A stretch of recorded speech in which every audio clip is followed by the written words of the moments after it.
8 chapter हमने जो start किया है वो है मीटिंग्स एंड रेजोल्यूशन। आज हम स्टडी करेंगे इस चैप्टर का लर्निंग ऑब्जेक्टिव 2 एंड 3, दो कंसेप्ट स्टडी करेंगे। लर्निंग ऑब्जेक्टिव 2 रिलेट करता है who can call general meeting. General meeting कौन कॉल करेगा, किसके कहने पे जनरल मीटिंग बुलाई जाएगी, कंडक्ट होगी।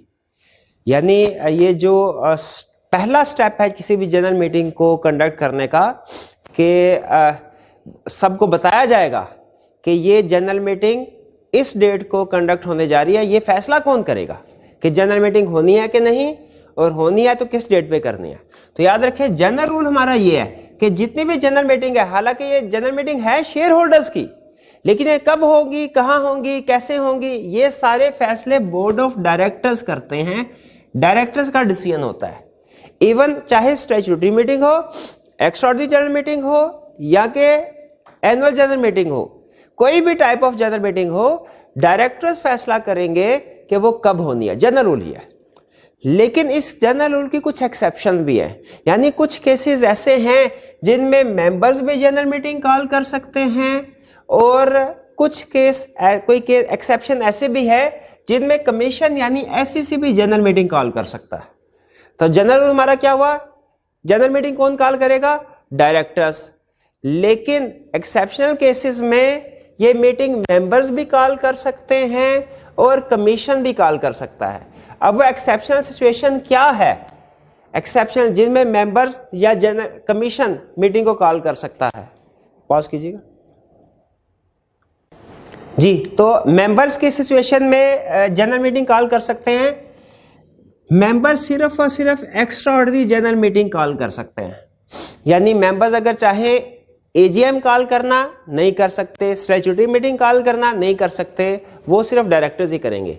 एक्स्ट्राऑर्डिनरी जनरल मीटिंग याद रखें मेंबर्स भी कॉल कर सकते हैं और डायरेक्टर्स भी कॉल कर सकते हैं।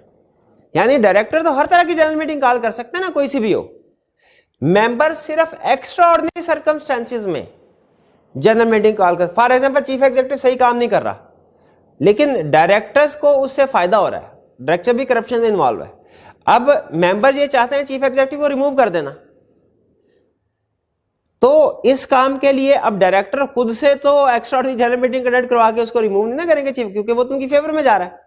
तो मेंबर्स के पास ऑप्शन है, स्पेशल बिजनेस अगर उन्होंने प्रूव करना हो एक्स्ट्राऑर्डिनरी जनरल मीटिंग में, तो वो एक्स्ट्राऑर्डिनरी जनरल मीटिंग कॉल कर सकते हैं। कॉल कर सकते हैं, कॉल करने का मतलब डायरेक्टर को कह सकते हैं कि एक्स्ट्राऑर्डिनरी जनरल मीटिंग कंडक्ट करवाओ। यहां पे पहली कोशिश उन्होंने करनी है कि फैसला मेंबर्स का है कि एक्स्ट्राऑर्डिनरी जनरल मीटिंग होगी, लेकिन ये जनरल मीटिंग कंडक्ट डायरेक्टर्स के थ्रू हो। इसलिए लॉ ये कहता है कि मेंबर्स, अच्छा कौन से मेंबर, जिनके पास 10% वोटिंग पावर है। अगर तो कंपनी का शेयर कैपिटल है तो 10% वोटिंग पावर वाले मेंबर, अगर शेयर कैपिटल नहीं है तो 10% मेंबर, यानी जैसे company limited by guarantee not having share capital है, तो उसमें तो शेयर कैपिटल होता ही नहीं है। तो वहां पे फिर जितने टोटल मेंबर्स हैं उनका 10% तादाद में 10%, और अगर शेयर कैपिटल है तो फिर वोटिंग पावर के लिहाज से 10% मेंबर्स या 10% वोटिंग पावर होल्डर ये चाहे तो ईजीएम कंडक्ट करवा सकते हैं। करना क्या पड़ेगा, इन्हें एक रिटन साइंड रिक्वेजिशन जमा करवानी पड़ेगी डायरेक्टर्स को कंपनी में, जिसमें ऑब्जेक्ट लिखा होगा कि किस मकसद के लिए एक्स्ट्राऑर्डिनरी जनरल मीटिंग कंडक्ट करवाना चाह रहे हैं। अच्छा, अब ये जब रिटन रिक्वेजिशन मेंबर्स की तरफ से डायरेक्टर को मिलेगी ना, तो डायरेक्टर्स को पढ़ेंगे, इसके ऊपर मकसद भी लिखा होता है और साइन किए होते हैं उन्होंने। डायरेक्टर्स की पहली कोशिश तो ये होगी कि अगर ये वो सीईओ वाला केस है ना, सीईओ को रिमूव कर रहे हैं, तो किसी तरीके से ये रिक्वेजिशन रिजेक्ट हो जाए। वो देखेंगे अच्छा मेंबर्स पूरे हैं, अगर 10% से कम है रिक्वेजिशन रिजेक्ट कर देंगे, लेकिन अगर 10% पूरे है फिर देखेंगे साइन हुई है, रिटर्न फॉर्म में है, ऑब्जेक्ट लिखा है। जब सारी चीजें पूरी होंगी तो फिर लॉ कहता है डायरेक्टर की जिम्मेदारी हो गई कि उन्होंने एक्स्ट्राऑर्डिनरी जनरल मीटिंग कंडक्ट करवानी है। लेकिन स्टिल क्या आपके ख्याल में चांसेस हैं कि डायरेक्टर कहे हमने एक्स्ट्राऑर्डिनरी जनरल मीटिंग कंडक्ट करवाएंगे? अगर तो director extraordinary general meeting conduct करवाते हैं, मेंबर्स वहां पे इकट्ठे होंगे, स्पेशल रेजोल्यूशन पास करके चीफ एग्जीक्यूटिव को निकाल बाहर करेंगे। लेकिन अगर सोचे एक्सट्रीम केस में directors do not proceed with in 21 days, directors do not proceed with in 21 days का मतलब है 21 दिन रिक्विजिशन जमा करवाए, 21 दिन हो गए और डायरेक्टर्स ने अभी तक कोई स्टेप नहीं लिया मीटिंग कंडक्ट करवाने के लिए, कोई स्टेप नहीं, कोई नोटिस वगैरह इशू नहीं किया, कोई स्टेप्स नहीं लिया। ठीक है, याद रखें रिक्विजिशन जमा करवाने के 21 दिन के अंदर एक्स्ट्राऑर्डिनरी जनरल मीटिंग कंडक्ट करवाना लाजमी नहीं है, लेकिन उस मीटिंग के लिए नेसेसरी स्टेप्स लेना, प्रोसीड करना लाजमी है। जैसे मीटिंग कंडक्ट ना करवाएं डायरेक्टर्स, कम से कम मीटिंग का नोटिस तो भेज दें 21 दिन के अंदर कि उस फलाने दिन जो है वो meeting extraordinary general meeting conduct होगी। लेकिन अगर डायरेक्टर्स प्रोसीड नहीं करते, कोई एक्शन नहीं लेते 21 दिन में, तो 21 दिन के बाद मेंबर्स खुद से मीटिंग कंडक्ट करवा सकते हैं। याद रखें इस हिस्से में मीटिंग कंडक्ट करवाने का फैसला मेंबर्स का था, लेकिन नोटिस कंपनी को भेज के डायरेक्टर्स के थ्रू मीटिंग कंडक्ट करवाने की कोशिश की गई। लेकिन अगर डायरेक्टर ने कोई एक्शन नहीं लिया तो अभी इस हिस्से में मीटिंग कंडक्ट करने का फैसला भी मेंबर्स का है और मीटिंग कंडक्ट भी कौन करवा रहे हैं? मेंबर्स। ठीक है, अगर डायरेक्टर 21 दिन में प्रोसीड नहीं करते, मेंबर्स खुद मीटिंग कॉल कर लेंगे, मेंबर्स खुद ही से ही सारे दूसरे मेंबर्स को, ये जो 10% या उससे ज्यादा वाले मेंबर्स हैं, बाकी सारे मेंबर्स को नोटिस इशू कर लेंगे कि हम एक्स्ट्राऑर्डिनरी जनरल मीटिंग कंडक्ट करवाने जा रहे हैं और ये मीटिंग उस रेक्विजिशन के 90 दिन के अंदर अंदर कंडक्ट की जाएगी, वरना वाइड हो जाएगी। यानी अगर फर्ज कीजिए कि रेक्विजिशन दी गई थी 1 जून को, 1 जून को डायरेक्टर ने 21 जून तक कोई स्टेप्स नहीं लिए, 21 दिन गुजर गए, 22 जून से ऑनवर्ड मेंबर्स खुद से एक्स्ट्राऑर्डिनरी जनरल मीटिंग कंडक्ट करवा सकते हैं। लेकिन उन्हें कितने दिनों में करवानी है? 90 डेज कहां से काउंट करेंगे? रेक्विजिशन के दिन से कि जब 21 दिन गुजर गए थे ये वाले, तब से, रेक्विजिशन के दिन से, ओरिजिनल। यानी इसका मतलब है फॉर प्रैक्टिकल पर्पसेस इनके पास एक्चुअली 90 दिन नहीं होंगे, बल्कि कितने दिन होंगे? 69 डेज होंगे इनके पास अगले, यानी डायरेक्टर 21 दिन गुजरने के बाद। तो रेक्विजिशन के 90 दिन के अंदर एक्स्ट्राऑर्डिनरी जनरल मीटिंग कंडक्ट करवाना लाजमी। अगर 90 दिन गुजर जाए तो ये जो रेक्विजिशन है नल एंड वाइड हो जाएगी। फिर इस मीटिंग पे जो खर्चे होंगे, अब खुद बताइए, वो किसको पे? मेंबर्स की अपनी जेब से जाने चाहिए कि कंपनी को अदा करने चाहिए? कंपनी को अदा, और कंपनी उन डायरेक्टर्स की जेब से पैसे रिकवर करवाएगी जिन्होंने डिफॉल्ट किया, उनकी सैलरी में से पैसे काटे जाएंगे कि भाई तुम लोगों ने मीटिंग कंडक्ट करवानी थी, 21 दिन में नहीं करवाई, तुम्हारे डिफॉल्ट की वजह से मेंबर्स ने एक्स्ट्राऑर्डिनरी जनरल मीटिंग करवाई, उस पर जो भी खर्चे होंगे वो तुम्हारी सैलरी वगैरह में से डिडक्ट करके रीपे किए जाएंगे मेंबर्स को। तो ये हो गया रूल मेंबर्स का। क्या एससीसीपी कमीशन भी कोई जनरल मीटिंग कॉल कर सकता है? इसका जवाब है यस, कमीशन भी जनरल मीटिंग कॉल कर सकता है। कमीशन किस केस में जनरल मीटिंग कॉल कर सकता है? अगर स्टैट्यूटरी मीटिंग, एजीएम या ईजीएम को कंडक्ट नहीं करवाया जाता। यानी आपको पता है स्टैट्यूटरी मीटिंग का टाइम पीरियड है, क्या टाइम पीरियड है याद है? 9 months from date of incorporation, 180 days from commencement of business. अगर डायरेक्टर्स स्टैट्यूटरी मीटिंग इस टाइम पीरियड में कंडक्ट करते ही नहीं है, तो एससीसीपी के पास पावर है कि एससीसीपी ऑर्डर कर सकता है या खुद होल्ड करवा सकता है मीटिंग को। ठीक है, इसी तरह एजीएम का टाइम पीरियड था, आपको याद है फर्स्ट एजीएम का टाइम पीरियड क्या था? Within 16 months from date of incorporation. Subsequent AGM का टाइम पीरियड क्या था? 120 days from close of financial year and once in each calendar year. वो दिसंबर वाली एग्जांपल याद है, दिसंबर जनवरी वाली। अगर डायरेक्टर्स ये मीटिंग्स जानबूझ के डिले करते हैं, कंडक्ट नहीं करवाते, तो एससीसीपी के पास पावर है, वो फिर डायरेक्टर्स को ऑर्डर भी कर सकता है, खुद भी मीटिंग कंडक्ट करवाने को कह सकता है, और इसमें कमीशन एडिशनल डायरेक्शन भी दे सकता है। ठीक है, यानी अगर मीटिंग्स को कंडक्ट नहीं करवाया जा रहा एजीएम को, ईजीएम को, स्टैट्यूटरी मीटिंग को, तो कमीशन ऑर्डर देगा और कमीशन साथ में उस मीटिंग को कंडक्ट कैसे होना है ये डायरेक्शन भी दे सकता है। जैसे कमीशन कह सकता है कि इस मीटिंग का कोरम होगा 1 पर्सन, एक बंदा भी आ गया मीटिंग हो जाएगी और इसके खर्चे डायरेक्टर्स की जेब से अदा होंगे। कमीशन ये भी ऑर्डर दे सकता है। तो याद रखिए जनरल रूल क्या है, कोई भी जनरल मीटिंग हो ये किसने कॉल करनी है, डायरेक्टर्स ने। लेकिन इसके कुछ एक्सेप्शंस हैं, यानी कुछ केसेस में डायरेक्टर्स के अलावा भी कुछ लोग मीटिंग कॉल कर सकते हैं। वो कौन कौन है, मेंबर्स और कमीशन। तो क्लियर हो गया मेंबर्स किस केस में मीटिंग कॉल कर सकते हैं और कमीशन किस केस में मीटिंग कॉल कर सकता है। चलिए आगे चलते हैं। अब जो हम कंसेप्ट स्टडी करने जा रहे हैं ये आईकैप का एक फेवरेट टॉपिक कुछ अटेम्प्ट से बना हुआ है, नोटिस ऑफ जनरल मीटिंग। कोई भी जनरल मीटिंग होती है ना उसका नोटिस जरूर होता है। नोटिस का मतलब क्या, दावतनामा, जो कि उन लोगों को भेजा जाता है जो कि entitled to attend general meeting है, जिनका राइट है कि वो जनरल मीटिंग को अटेंड करें। ये जो दावतनामा ये कहलाता है नोटिस। अब ये नोटिस ऑफ जनरल मीटिंग के बारे में हम कुछ रेगुलेशन स्टडी करने जा रहे हैं। पहला कंसेप्ट, और इनमें भी सबसे अहम ये कंसेप्ट है, व्हाट टू मेंशन।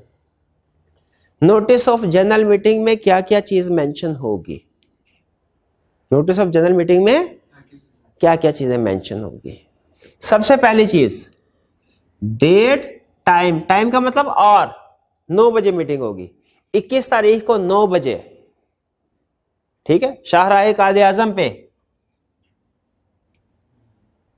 ठीक है, किसी होटल में, जो भी होगा, जो भी होटल, एड्रेस दिया जाएगा सारा meeting, date, time and place of meeting ये मेंशन किया जाएगा।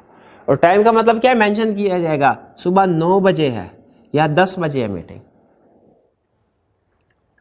फिर उसमें जो बिजनेस डिस्कस होने हैं वो मेंशन हो गए नोटिस में। बिजनेस का मतलब क्या होता है कि जो ट्रांजैक्शंस डिस्कस होनी है, जो मैटर डिस्कस होने हैं, जो एजेंडा आइटम डिस्कस होनी है। ये बिजनेस कितनी तरह के हो सकते हैं, पढ़ाया था प्रीवियस लेक्चर में, 2 तरह के, ordinary business, special business. Ordinary business कौन कौन से होते हैं, हाँ 6 पॉइंट्स तो बताए ना, वही तो पूछ रहा हूं 6 पॉइंट्स कौन कौन से थे।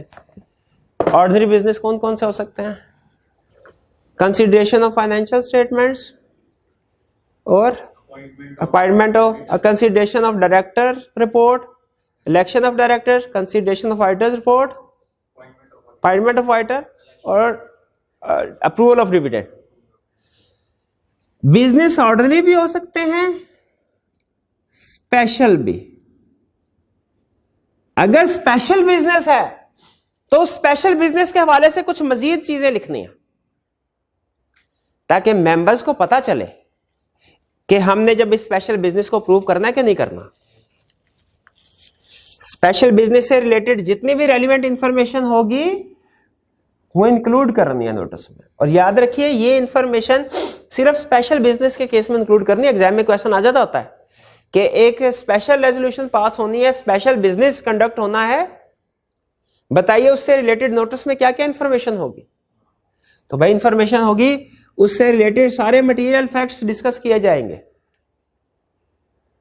जैसे चीफ एग्जीक्यूटिव को रिमूव करना है, इन्वेस्टमेंट करनी है एसोसिएटेड कंपनी में फॉर एग्जांपल, मेमोरेंडम या आर्टिकल्स की अल्टरेशन करनी है, तो उस चेंज से सिर्फ ये ना लिखा हो कि to alter memorandum of association, बल्कि बताना मेमोरेंडम ऑफ एसोसिएशन में कौन सी क्लास में क्या चेंज करना है, मटेरियल फैक्ट्स सारे बताएं, ढकी छुपी बात नहीं करनी। ड्राफ्ट रेजोल्यूशन, रिटन फॉर्म में रेजोल्यूशन का ड्राफ्ट भी लिखा जाए। इट इज रिजॉल्व, जैसे जब रेजोल्यूशन कैसे पास होगी, it is to be resolved that authorise share capital clause of memorandum association shall be altered and capital shall be increased from 500 million to rupees 750 million। जो भी resolution है उसका draft statement include किया जाएगा। अगर उस business में, उस ट्रांजैक्शन में कोई डायरेक्टर इंटरेस्टेड है वो भी मेंशन कर दिया जाएगा। ठीक है, आपको पता है डायरेक्टर्स ने अपना डिस्क्लोजर देना होता है, वो भी इंक्लूड किया जाएगा ताकि पता चल जाए शेयर होल्डर्स को अप्रूवल देने से पहले कि इसमें डायरेक्टर्स का कितना फायदा। डॉक्यूमेंट्स टू बी अप्रूव, अगर कोई डॉक्यूमेंट्स अप्रूव करनी है, जैसे अल्टर्ड मेमोरेंडम या आर्टिकल्स को अल्टर करना है, तो वो मेमोरेंडम या आर्टिकल्स वो भी अटैच किया जाएगा साथ। या जैसे चीफ एग्जीक्यूटिव की टर्म्स एंड कंडीशन थी, ठीक है, उसको रिवाइज करना है, ठीक है, और आर्टिकल्स में लिखा था कि इसकी terms and condition member he revise करेंगे जब करेंगे, तो उसकी टर्म्स एंड जो उसका कॉन्ट्रैक्ट है चीफ एग्जीक्यूटिव का वो भी साथ अटैच किया जाएगा। डॉक्यूमेंट्स टू बी अप्रूव्ड, अगर मेमोरेंडम और आर्टिकल्स की अल्टरेशन करनी है तो उस मेमोरेंडम और आर्टिकल्स वो डॉक्यूमेंट्स है उनको साथ अटैच किया जाएगा। ये चीज समझ आ गई। अच्छा, ये कब लिखा जाएगा नोटिस में, कब इंक्लूड किया जाएगा इन चीजों को? जब कुछ एग्जाम में अगर पूछे कि बताइए एक एजीएम के नोटिस में क्या क्या इंफॉर्मेशन इंक्लूड की जाएगी, एजीएम के नोटिस में पहली बात लिखेंगे, दूसरी बात लिखेंगे, तीसरी बात लिखेंगे कि नहीं? नहीं लिखेंगे, खा गए मार। क्या एजीएम में स्पेशल बिजनेस नहीं डिस्कस हो सकता? बताया था एजीएम में ऑर्डिनरी और स्पेशल दोनों डिस्कस हो सकते हैं, इसलिए इसमें आपको ये स्पेशल बिजनेस वाली बात भी लिखनी है। क्लियर हुई? इसको ध्यान में रखिएगा। फिर इसके बाद option to provide video link facility. ये वीडियो लिंक फैसिलिटी को जरा अंडरलाइन कीजिए, ये क्या चीज होती है वीडियो लिंक फैसिलिटी? आपको पता है आजकल कोरोना की वजह से फिजिकल मीटिंग तो नहीं होती, तो आजकल मीटिंग कैसे हो रही है? ज्यादातर ऑनलाइन, जूम वगैरह पे, ठीक है। चाहे तो आप व्हाट्सएप पे भी मीटिंग कॉल कर लें, लेकिन जूम एक प्रॉपर सॉफ्टवेयर है ऑनलाइन मीटिंग्स अटेंड करने के लिए, जिसको हम ऑनलाइन क्लासेस के लिए भी इस्तेमाल कर लेते हैं, ठीक है, लेकिन बेसिकली वो ऑनलाइन मीटिंग के लिए सॉफ्टवेयर था। बहरहाल जूम पे मीटिंग हो सकती है, ये कहलाता है वीडियो लिंक फैसिलिटी। कोरोना से पहले भी कुछ मसले मसाइल थे कि जिस जगह पे मीटिंग हो रही है कुछ शेयर होल्डर उस जगह पे नहीं पहुंच सकते। मैंने अगर एक कंपनी में इन्वेस्टमेंट की है, शेयर खरीदे, उस कंपनी का रजिस्टर्ड ऑफिस कराची में, तो आगे चल के हम पढ़ेंगे कि कोशिश ये की जाती है कि जहां पे रजिस्टर्ड ऑफिस हो ना कंपनी का, वहीं पे मीटिंग करवाई जाए। अब कराची में अगर मीटिंग है, मैं लाहौर का शेयर होल्डर हूं, अब मैं कराची में थोड़ी जा सकता हूं, ठीक है, एक मीटिंग अटेंड करने के लिए। तो मैं उनसे क्या कहूंगा, भाई लाहौर में कोई जगह बुक करवाएं, कोई हॉल शॉल बुक करवाएं, वहां पे वीडियो लिंक के जरिए से, वीडियो लिंक का मतलब है यहां पे कैमरा लग जाएगा और कराची ऑफिस में कैमरा लग जाएगा, हम पार्टिसिपेशन करेंगे, ठीक है। ये वीडियो लिंक फैसिलिटी कहलाती है। मुझे याद है एक ज़माने में आई कैप जब टीचर्स की मीटिंग करवाने के लिए मैं बुलाया करता था, तो पूरे पाकिस्तान से, मतलब पूरे पाकिस्तान से मुराद बड़े बड़े शहरों से जो टीचर्स होते थे उसमें पार्टिसिपेट करते थे। कैसे करते थे? हर एक अपने जो एरिया का आई कैप ऑफिस होता था उसमें आ जाता था और मीटिंग शुरू होती थी। बल्कि आप लोगों के जो वो होते हैं ऑनलाइन सेशन होते हैं, रिवीजन क्लासेस होती है, उनमें भी इसी तरह वीडियो लिंक फैसिलिटी होती है ना। अगर कराची में सेशन हो रहा है, टीचर आगे पढ़ा रहा है, कराची वाले तो फिजिकली जाके उसको अटेंड कर लेते थे, ठीक है, लेकिन लाहौर वाले, इस्लामाबाद वाले, मुल्तान वाले, पिशावर वाले ये क्या करते थे, लोकल रीजनल आई कैप ऑफिस में जाके वहां पे वीडियो लिंक के जरिए से पार्टिसिपेशन करते, भाई क्वेश्चन आंसर करते थे कि नहीं करते? ये है वीडियो लिंक फैसिलिटी। तो उसी तरह कंपनी की भी, जो कंपनी के केस में जो एजीएम वगैरह होगी, जनरल मीटिंग होगी, उसमें वीडियो लिंक फैसिलिटी नोटिस में लिखा होगा कि अगर आप कहें मेंबर्स को, अगर आप कहें तो हम आपको वीडियो लिंक फैसिलिटी प्रोवाइड कर देंगे आपके शहर में। लेकिन साथ में आगे ये भी लिखा होता है, हर शेयर होल्डर के कहने पे ये नहीं प्रोवाइड करेंगे, 10% शेयर होल्डर हो तो फिर करेंगे। ये ना एक शेयर लेके आप कहेंगे जी हम मेरे मुल्क, मेरे शहर में या 5 स्टार होटल है, इसमें ज़रा कंडक्ट करवाएं वीडियो लिंक फैसिलिटी। ऐसे नहीं होगा, 10% शेयर होल्डर। तो option to provide video link facility ये भी नोटिस में मौजूद होगी, ताकि मेंबर को पता चले मेरे पास ये राइट भी है, मेरा जाना जरूरी नहीं है। और नोटिस में मेंबर का एक और राइट होगा, क्या? प्रॉक्सी पॉइंट करने का राइट। प्रॉक्सी पता कौन होता है? कौन होता है प्रॉक्सी? आपके बिहाफ पे कोई दूसरा बंदा जाके मीटिंग कर रहा है, ठीक है। जैसे अगर आई कैप ये के, फर्ज कीजिए आई कैप ये के स्टूडेंट्स की अटेंडेंस लाजमी होगी, ठीक है। अभी तो आप छुट्टियां कर लेते थे ना जब फिजिकल क्लासेस होती थी, ठीक है। तकरीबन 20% के करीब स्टूडेंट डेली एब्सेंट होता था, तो उन्हें फिक्र भी कोई नहीं होती थी कि अटेंडेंस मार्क होना हो, उन्हें पता था आई कैप रिक्वायर नहीं करता। लेकिन अगर आई कैप रिक्वायर कर रहे कि उसी को पेपर देने की इजाजत होगी जिसकी 80% अटेंडेंस होगी, तो फिर आप क्या करेंगे? छुट्टियां करना आपने फिर भी नहीं छोड़नी, छुट्टियां फिर भी आप करेंगे। लेकिन अब क्या करेंगे? बड़ा छुट्टी करेंगे, दोस्त को फोन करके यार सर मेरा रोल नंबर बोलने ना, तो उधर से यस सर बोल देना है? ये क्या होगा? ये होता है प्रॉक्सी। वो जो दूसरा बंदा आपकी जगह पे यस सर बोल रहा है, आपकी जगह पे वो हाजिरी लगवा रहा है, उस दूसरे बंदे को क्या कहते हैं? प्रॉक्सी। ये तो लेकिन इल्लीगल प्रॉक्सी है ना।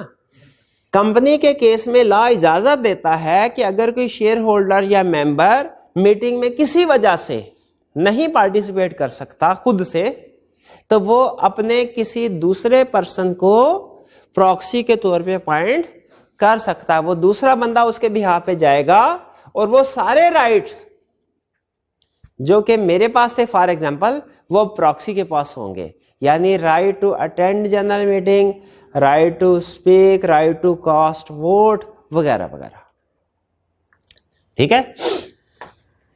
तो ये मेंबर का राइट कि वो प्रॉक्सी पॉइंट कर सकता है, ये भी नोटिस में लिखा होगा। और अगर एजीएम है, अगर नोटिस एजीएम, क्योंकि ये जितनी भी रिक्वायरमेंट्स हैं ये हर तरह की जनरल मीटिंग के लिए हैं, ये हर तरह की जनरल मीटिंग के नोटिस के लिए हैं, चाहे स्टैट्यूटरी मीटिंग हो, चाहे एजीएम हो, चाहे एक्स्ट्राऑर्डिनरी जनरल मीटिंग हो। अगर एजीएम है तो अच्छा, एक कंसेप्ट सुनिए, एग्जाम में आपने ध्यान से क्वेश्चन को देखना है, क्वेश्चन के अल्फाज को। एक कंसेप्ट है नोटिस में मेंशन क्या क्या होगा, एक है नोटिस के साथ अटैच क्या क्या होगा। नॉर्मली आई कैप दोनों क्वेश्चन इकट्ठे पूछता है। ये जितनी भी चीजें हैं ये वो थी नोटिस के अंदर क्या क्या लिखा होगा। अब जो आपको पढ़ाने जा रहा हूं ना मैं, वो क्या भला, नोटिस के साथ अटैच क्या क्या होगा। अगर स्टैट्यूटरी मीटिंग है तो उसके नोटिस के साथ क्या अटैच होगा? Yes, statutory report. यहां पे स्टैट्यूटरी रिपोर्ट वाला पॉइंट भी ऐड करना। अगर एजीएम है उसके साथ क्या क्या अटैच होगा, सुनना, गैस कीजिए। एजीएम के नोटिस के साथ क्या क्या अटैच होगा, गैस करें। फाइनेंशियल स्टेटमेंट्स होंगी, ऑडिटर्स रिपोर्ट होगी, डायरेक्टर्स रिपोर्ट होगी। चलें, काफी चीजें बता दी, शाबाश। फाइनेंशियल स्टेटमेंट्स होगी, ऑडिट रिपोर्ट होगी, डायरेक्टर्स रिपोर्ट होगी, ये तीनों हो गए। फिर इसके बाद अगर डायरेक्टर्स रिटायर हो रहे हैं, इलेक्शन ऑफ डायरेक्टर भी होना है, तो नोटिस के साथ रिटायरिंग डायरेक्टर्स के नाम और उनकी जगह पे जो डायरेक्टर्स अपॉइंट होने हैं उनके नंबर भी दिए जाएंगे। याद है डायरेक्टर के इलेक्शन में पढ़ा था कि notice of member shall include names of retiring director and ठीक number of director to be appointed, ठीक है। तो नॉर्मली आई कैप ये सारा क्वेश्चन इकट्ठा पूछता है, यानी वो ये भी कहता है नोटिस में बताओ क्या चीजें मेंशन की जाएंगी, उसके साथ कोई डॉक्यूमेंट्स वगैरह अगर अटैच की जाएगी वो भी बताओ, तो आपने सारी चीजें बतानी होगी, ठीक है। लेकिन आपको सिर्फ एक कंसेप्ट को रिफाइन करने के लिए बताया कि कुछ चीजें ऐसी होती हैं जो नोटिस वाला सफा होता है उसके अंदर मेंशन होती है और कुछ उसके साथ अटैच होती हैं। तो ये फाइनेंशियल स्टेटमेंट्स वगैरह उसके साथ अटैच होती है। तो ये बात समझ आ गई। व्हाट टू मेंशन है, when to send notice, notice send कब करना, मीटिंग से कितने दिन पहले, 21 डेज पहले, बिफोर जनरल मीटिंग, ठीक है। लेकिन इसकी एक एक्सेप्शन है, आप खुद बताएं ईजीएम कब कंडक्ट होती है, एक्स्ट्राऑर्डिनरी जनरल मीटिंग, जब कोई एक्सेप्शनल सिचुएशन राइज हो। क्या वो एक्सेप्शनल नेचर हमेशा ऐसी होगी कि उसमें चाहे किस दिन बाद भी फैसला करे कोई मसला नहीं है, कि सम टाइम ऐसा भी होगा कि इमीडिएट एक्शन लेने की जरूरत है, इमीडिएट एक्शन। तो लॉ ने जगह रख दी, क्वेश्चन रख दिया हमारे लिए कि अगर एक्स्ट्राऑर्डिनरी जनरल मीटिंग है ना अनलिस्टेड कंपनी के केस में, किस केस में, अनलिस्टेड कंपनी के केस याद रखिएगा एग्जाम पॉइंट ऑफ व्यू से अहम प्रोविजन, एक्सेप्शन जितनी भी होती है अहम होती है।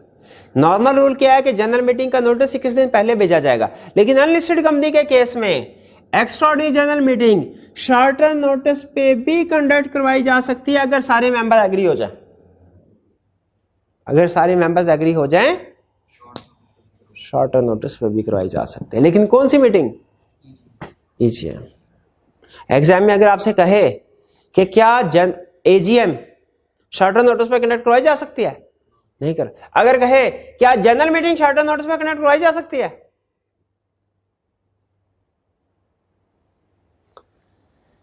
फंस गए ना। अगर कहे एनुअल जनरल मीटिंग तो इसका मतलब है स्पेसिफिकली एनुअल जनरल मीटिंग कर रहा है, वो नहीं कंडक्ट करवाई जा सकती। अगर जनरल मीटिंग का वर्ड यूज करता है तो इसका मतलब जनरल मीटिंग में तीनों आ जाती हैं, AGM, EGM, स्टैट्यूटरी मीटिंग। हम कहेंगे यस करवाई जा सकती है जनरल मीटिंग 21 दिन से कम नोटिस पे, लेकिन कौन सी? EGM सिर्फ। और किस केस में? अनलिस्टेड के केस में। शर्त क्या है? ऑल मेंबर्स एग्री करें। तो एग्जाम में अगर क्वेश्चन है ना AGM का वर्ड यूज करे या जनरल मीटिंग का वर्ड यूज करे, इसको अंडरलाइन करना, दोनों में फर्क है। नोटिस कैसे सेंड करना है? मेंबर के रजिस्टर ऑफ मेंबर होता है कंपनी के पास एक, जिसमें उसके सारे शेयर होल्डर्स के नाम पता लिखा होता है। ठीक है, जब आप वो सब्सक्रिप्शन के लिए अप्लाई करते हैं ना, तो उसमें कॉलम में लिखा होता है आपका नाम, पता, फोन नंबर वगैरह, ईमेल, बैंक अकाउंट नंबर वगैरह, वो सारी इंफॉर्मेशन फॉर्म के ऊपर मौजूद होती है। तो कंपनी के पास अपने सारे शेयर होल्डर की इंफॉर्मेशन होती है। तो कंपनी रजिस्टर्ड एड्रेस या जो कम्युनिकेशन एड्रेस है पाकिस्तान में, उस पर नोटिस भिजवाएगी। पाकिस्तान से बाहर अगर किसी ने रजिस्टर हो तो उसके नोटिस भिजवाना लाजमी नहीं है। ये नोटिस पर्सनली भी सेंड किया जा सकता है, बाय पोस्ट भी और बाय इलेक्ट्रॉनिक मीन्स भी, या अदर स्पेसिफाइड मैनर में भी। पर्सनली का मतलब क्या है? ऑफिस बॉय को बुलाया हो, भाई ये जाओ, ये एड्रेस है, नोटिस जाके पकड़ा के आओ सबको। लेकिन इस केस में क्या करेगा वो? उनसे एक्नॉलेजमेंट ले लेगा। पोस्ट का मतलब क्या है? डाक के जरिए से सेंड कर दो। इसमें आपको पता है रजिस्टर्ड पोस्ट होती है, उसमें वो एक्नॉलेजमेंट डाकिया ले लेता है। कोरियर से करवाया जा सकता है, नोटिस सेंड किया जा सकता है कोरियर से, कोरियर भी वो पोस्ट में आ जाता है। इलेक्ट्रॉनिकली का मतलब क्या है? ईमेल के जरिए से। ठीक है, फेसबुक के जरिए से मैसेज भेजा जा सकता है, व्हाट्सएप का मैसेज भेजा जा सकता है। क्लियर इजाजत नहीं है, लेकिन उसने लिखा हुआ है आर अदर स्पेसिफाइड मैनर। ये प्रैक्टिकली फिर हम SCCP से पूछेंगे कि सर आपका ये इलेक्ट्रॉनिक मीन्स का मतलब क्या है? ईमेल या इसमें व्हाट्सएप मैसेज या वो भी आ जाएंगे। लेकिन बहरहाल एग्जाम में हमसे इतनी इंप्लीकेशन नहीं पूछेगा, सिर्फ इतना काफी है उसने इलेक्ट्रॉनिक का वर्ड यूज कर दिया। हाँ, अगर लिस्टेड कंपनी हो तो फिर ये नोटिस मेंबर, फिर ये नोटिस, दो रिक्वायरमेंट है। न्यूज़पेपर में भी पब्लिश करवाया जाता है और कमीशन को भी फाइल किया जाता है।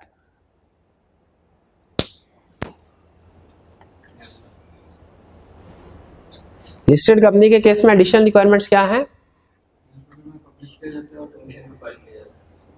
न्यूज़पेपर कौन सा? उर्दू के इंग्लिश के दोनों? पूरे पाकिस्तान में कोई सा भी एक इंग्लिश और एक उर्दू न्यूज़पेपर सिलेक्ट कर ले, लेकिन ऐसा जिसकी नेशन वाइड सर्कुलेशन हो, वाइड सर्कुलेशन हो। वो नहीं कि सिर्फ लाहौर में या सिर्फ कराची में छपता हो, वो पाकिस्तान के सारे बड़े बड़े शहरों में जाता हो। ऐसा अखबार, एक उर्दू और एक इंग्लिश।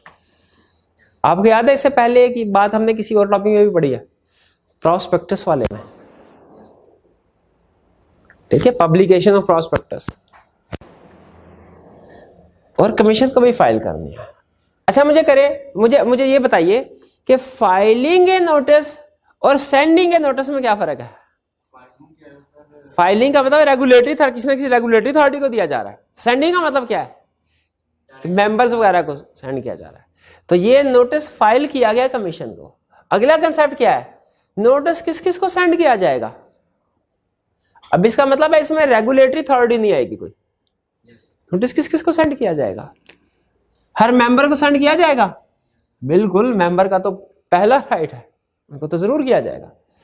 हर मेंबर को, हर मेंबर को। अच्छा, जो मर गया उसको भी? उसके लीगल रिप्रेजेंटेटिव को।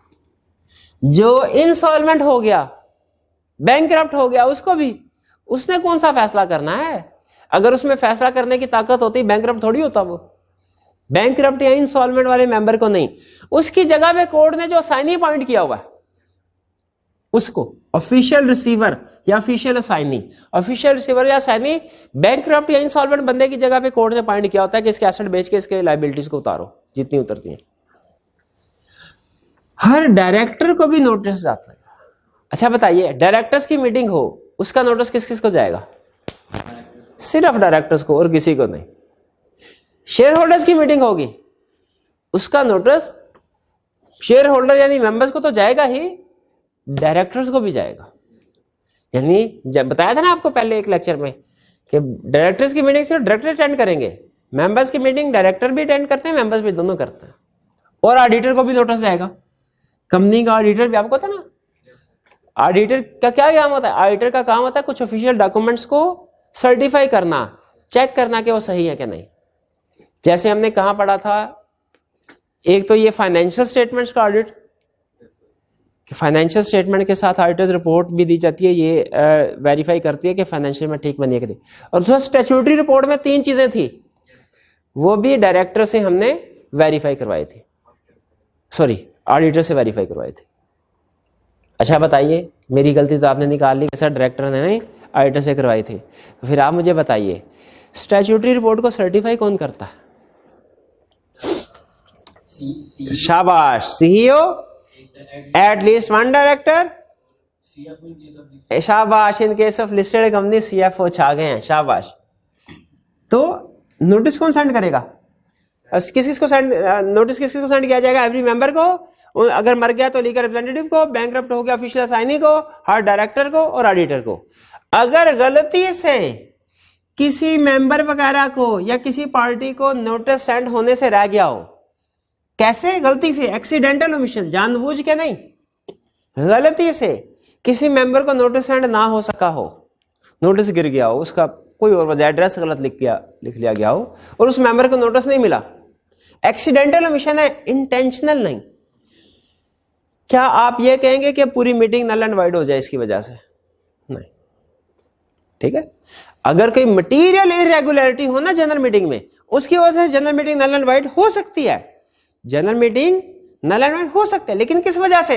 कोई मटीरियल इरेगुलरिटी, मटीरियल का मतलब कोई बड़ी इरेगुलरिटी की वजह से, छोटे मोटे इश्यूज की वजह से, एक्सीडेंटल ओमिशन की वजह से, या किसी मेंबर को नोटिस नहीं मिला, नॉन रिसीट की वजह से जनरल मीटिंग। लेकिन अगर पता चले कि एक 25% वोटिंग पावर का शेयर होल्डर था, उसने रेजोल्यूशन के अगेंस्ट जाना था, डायरेक्टर को पता चल गया, जानबूझ के उसको नोटिस नहीं भेजा, अब ये मटेरियल इरेगुलरिटी है। अब ये एक्सीडेंटल ओमिशन नहीं है, ये इंटेंशनल ओमिशन इरेगुलरिटी है। अब general meeting null and void हो सकती है। जी, ये क्लियर हो गया आपको? अब कोई कंसेप्ट रह तो नहीं गया? नहीं। चलिए, आज के लेक्चर में हमने लर्निंग ऑब्जेक्टिव 2 और 3 कंप्लीट किया है। वैसे लर्निंग ऑब्जेक्टिव 4 जो है वो भी छोटा सा था, लेकिन और ये आज का लेक्चर इजी था, लेकिन याद रखिए चूंकि आप लोगों ने याद भी करना होता है, तो अगर हम उसको, हालांकि कंसेप्ट इजी थे लेकिन याद करने में फिर आपको प्रॉब्लम होती, इसलिए हमने लर्निंग ऑब्जेक्टिव 2 और 3 को सिर्फ कवर किया आज के लेक्चर में, 4 को कवर नहीं किया। ठीक है, 4 और 5 इंशाल्लाह नेक्स्ट लेक्चर में इसको कवर करेंगे, या आज के लेक्चर में कवर कर दें इसको।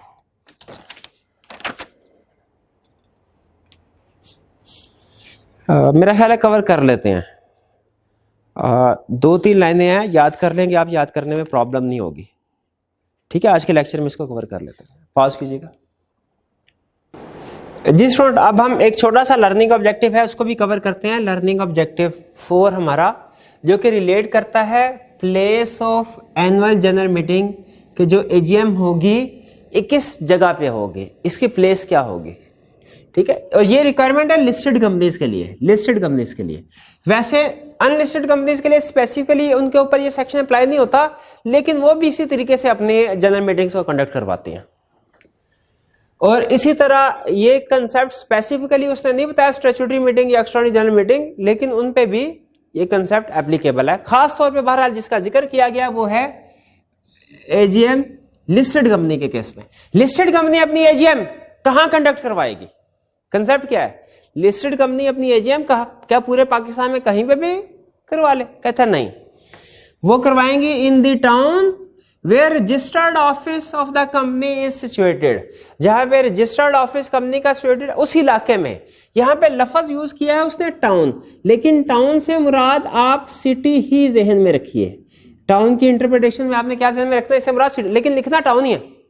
इन the town where registered office of the company is situated और इन नियरेस्ट सिटी। किसी वजह से अगर उस शहर में मीटिंग नहीं हो सकती, जैसे लाहौर में लॉकडाउन है या कराची में लॉकडाउन है, ठीक है, तो कुछ जिला में कोरोना वायरस कम है, वहां लॉकडाउन नहीं है, वहां पे भी करवा सकते हैं करीब तरीन सिटी में, ठीक है।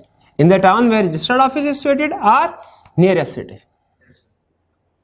एजीएम कंडक्ट होगी।